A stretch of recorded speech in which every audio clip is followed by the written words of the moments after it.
வெற்றி சக்தி சீரியலில் நாளைக்கு என்ன நடக்கும்போதும் பார்க்கலாம் வாங்க. ஃபன்னுக்கு கேரண்டினே சொல்லலாம். அவ்வளோ அட்டகாசமாக இருந்துச்சு. மிஸ் பண்ணாமல் ஃபுல்லோடையும் கேளுங்க. அதுக்குங்க அது எப்படி பிடிச்சிருந்துச்சுன்னா லைக் பண்ண பாருங்கள். ரொம்ப பிடிச்சிருந்துச்சுன்னா நம்ம சேனலுக்கு வந்து சப்ஸ்கிரைப் பண்ணி கண்டினியூஸாக ஆதரவு வந்துட்டாங்க. பிரியாவை பார்த்துட்றாங்க நம்ம சக்தி. இவங்கள பார்த்ததுக்கப்புறம் தான் எனக்கு மூச்சே வந்துச்சு. ஏன்னா இவங்கள வச்சு தான் ஆதாரத்தை எதுவும் கலெக்ட் பண்ண முடியும். இவங்களை எப்படி கண்டுபிடிச்சிங்க? பிரியாவோட பாடியை யார் வாங்கிட்டு போனாங்கன்னு பார்த்தீங்கன்னா கையெழுத்தெல்லாம் போட்டு அட்ரஸ்லாம் வந்து கொடுத்துருந்தாங்க. அதுக்கப்புறம் என்னோட அசிஸ்டண்ட்லாம் வச்சு தான் இவங்கள வந்து பிடிச்சேன். அதுக்கப்புறம் தான் தெரிஞ்சிச்சு நம்ம பிரியாவும் தேவியும் வந்து ட்வின்ஸுன்னு.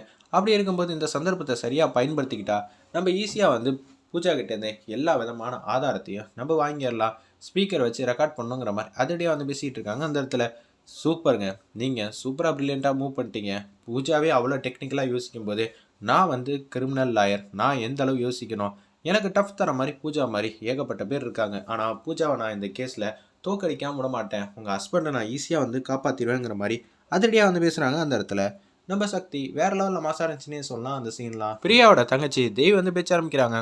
நான் எங்கள் அக்காவுக்கு மிகப்பெரிய வந்து நம்பிக்கையை கொடுத்ததே இல்லை. நான் ஏதோ தானம் தான் இருந்திருக்கேன். ஆனால் எங்கள் அக்காவுக்கு என் மேலே அம்புட்டு பாசம் அதிகமாக இருந்துச்சு. என் வாழ்க்கை நல்லா இருக்குன்னு சொல்லிட்டு தான் 1,00,000 ரூபா கிடச்சிச்சுன்னா காலேஜ் ஃபீஸ் கட்டலாம் தான் அவன் இது மாதிரி முடிவெடுத்தா. வேற வழியே இல்லாமல் போனவ இப்போ இவ்வளோ பெரிய ஆபத்தில் வந்து சிக்கிட்டா. எனக்கு ரொம்ப வருத்தமாக இருக்குங்க. எங்கள் அக்காவுக்கு இவ்வளோ பெரிய அநீதி வந்து நடந்திருக்கு. அதை தட்டி கேட்குற அளவுக்கு என்கிட்ட பணங்காசும் இல்லை, மனசில் தைரியம் இல்லை. அப்போ தான் ஸ்ரேயா மேடம் வந்து வந்தாங்க, என்னை பார்த்து பேசினாங்க. எனக்கு ரொம்ப சந்தோஷத்தில் உச்சத்தில் இருந்தேன். என் வாழ்க்கையை வந்து மீட்டெடுத்து கொடுத்த பிரியாவுக்கு இவ்வளோ பெரிய அநீதி நடந்திருக்கு. அதை தட்டி கேட்கறதுக்கு நீங்கள் எல்லாம் ஒரு ஐடியா வந்து வச்சுருப்பீங்க. தயவு செஞ்சு ஏதாவது ஒன்று பண்ணுங்கள். நான் அவங்க 2 பேரையும் என்னோட அக்காவை தான் பார்க்குறேங்கிற மாதிரி அந்த இடத்துல பேசுகிறாங்க நம்ம பிரியாவோட தங்கச்சி தேவி. சரிங்க நான் பார்த்துக்கிறேன்னு சொல்லி என்ன பண்ணலாம் அப்படின்னு சொல்லும்போது பேய் நாடகம் தான் பண்ண போகிறோம். பேயை வச்சு எல்லா உண்மையும் வாங்கிடலாம். பூஜா வந்து எப்படி இருந்தாலும் பயந்துருவாள்ல, பயந்து எல்லா உண்மையும் அவளுக்கே தெரியாமல் ரெக்கார்ட் பண்ண போகிறோம். அப்படி தானே சொல்கிறீங்க? ஆமாம், அப்படி தான் நம்ம செய்ய போகிறோங்கிற மாதிரி அதடியாக வந்து பேசுகிறாங்க அந்த இடத்துல. இது எல்லாத்தையும் வந்து ஃப்ளாஷ்பேக் மாதிரி நம்ம ரோஹித் கிட்ட வந்து சொல்கிறாங்க. ரோஹித் வந்து ஓகே பேய் நாடகம் எல்லாம் செட்டப்லாம் ஓகே என்னால் புரிஞ்சுக்க முடியுது. ஆனால் பேயை பார்த்த மாதிரி கரெக்டாக வந்து இங்கேயும் இங்கேயும் நடக்கிறதுக்குள்ளேயே காற்றுலேயே வந்து மிதந்தாங்களே. அது மட்டும் இல்லாமல் சவுண்டு கிராஃபிக்ஸு ஏகப்பட்ட வேலையெல்லாம் இருக்கே.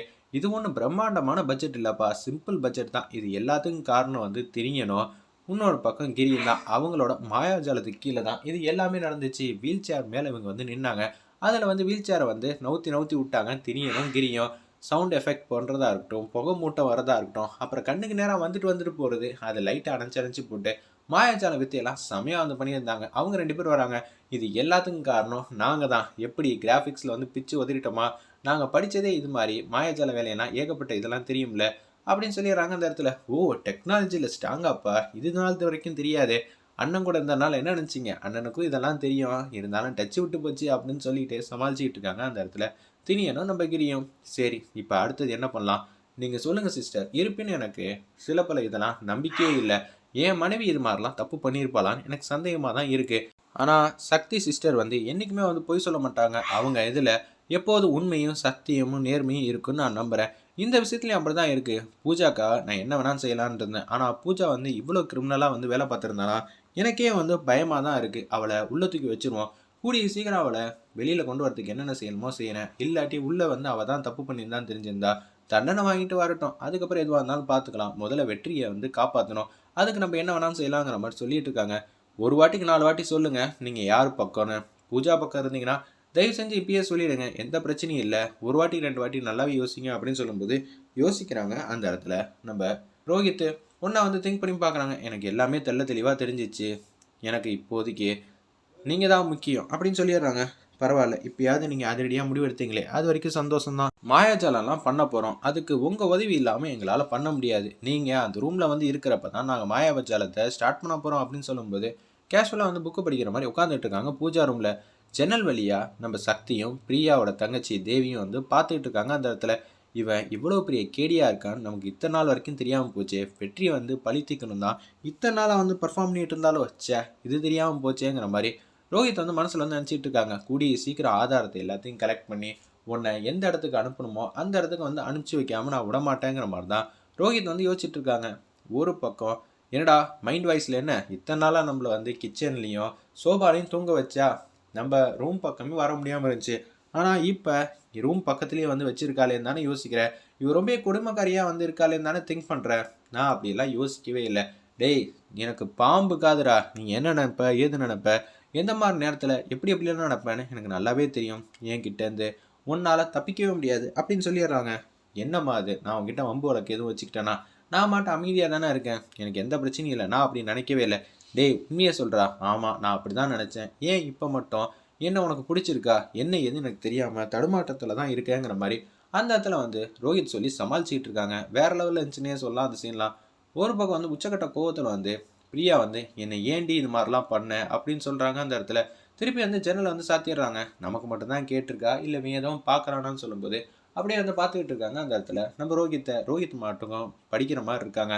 சக்தி ஆல்ரெடி கஞ்சடை காட்டியிருந்தாங்க. இனிமேல் சவுண்டு கேட்டாலும் நீங்கள் கண்டுக்காமல் இருங்க, இவளை இப்போ பயமுறுத்துறோம். ஓகே சிஸ்டர் நான் பார்த்துக்கிறேன் ஆரம்பிங்கன்னு சொல்லும்போது அவங்க மட்டும் தூங்கிட்டு இருக்காங்க. நம்ம பூஜா திடீர்னு கண்ணை திறந்து ரோஹித்தை பார்க்குறாங்க. ரோஹித் என்ன பார்க்குறானா இல்லையான்னு பார்க்கும்போது ரோஹித் மட்டும் புக்கு படிக்கிற மாதிரி நடிக்கிறாங்க. என்னை ஏன்டி இது மாதிரி பண்ண அப்படின்னு சொல்லி கத்துறாங்க. நம்ம பிரியா மாதிரி இருக்கிற அவங்க தங்கச்சி தேவி இதை பார்த்தோன்னா அரண்டு போயிட்டாங்க. இப்போ எதுவும் வாய்ஸ் கேட்டுச்சா? எனது வாய்ஸ் கேட்டுச்சா? நீ தான் இப்போ கத்துன. நான் நல்லபடியாக தானே படிச்சுட்டு இருக்கேன், நான் உன்னை பற்றி நினைக்கவே இல்லை, எதை பற்றியும் நான் நினைக்கவே இல்லையே. டே அதை பற்றியெல்லாம் கேட்கலடா, இங்கே வேறு எதுவும் வாய்ஸ் கேட்டுச்சா? எனக்கு எதுவும் கேட்கவே இல்லைன்னு அப்படியே உட்கார ஆரம்பிச்சிட்டாங்க. திருப்பி ஜன்னலில் காற்று ரொம்ப அதிகமாக செயல்படுத்துகிறாங்க. புகை பொய்யா வருது, ஜில் ஜில்னு சவுண்டு வேற கேட்குது, மல்லிகைப்பூ ஸ்மெல் வருது. இது எல்லாம் உனக்கு கேட்குதாங்கிற மாதிரி கேட்குறாங்க ரோஹித் கிட்ட.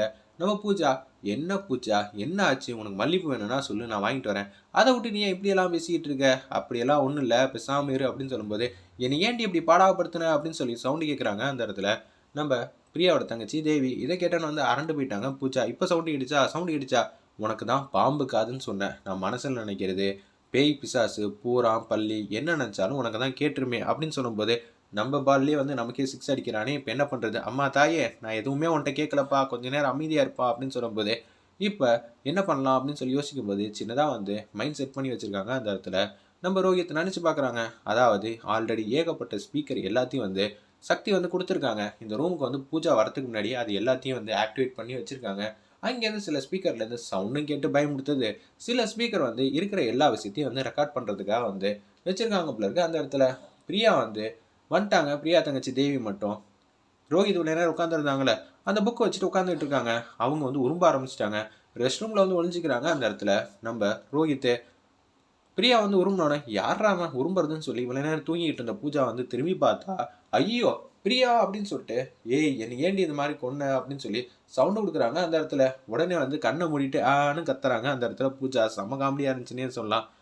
திடீர்னு ரெஸ்ட் ரூம்லேருந்து இவங்க வந்துட்டாங்க. நம்ம ரோஹித்து பிரியா மாட்டோம் தங்கச்சி அப்படியே கொடுக்கணும்னு ஓடி போயிட்டாங்க. நம்ம தேவியோ என்ன ஆச்சு அப்படின்னு சொல்லும்போது நான் தான் ரோஹித் வந்திருக்கேன். என்னது ரோஹித்தா? இவ்வளோ நேரம் நான் தான்ப்பா இருந்தேன், எதுக்கு என்னை பார்த்து கத்துனேன், என்னால் புரிஞ்சிக்கவும் இல்லையே இவ்வளோ நேரம் வேற யாரும் இருந்தாங்களே, அப்போனா உனக்கு ஏதோ ஒரு கண்டு பயந்துருக்கேன், எதை கண்டு பயப்படுறாங்கிற மாதிரி ரோஹித் கேட்குற மாதிரி நடிக்கிறாங்க.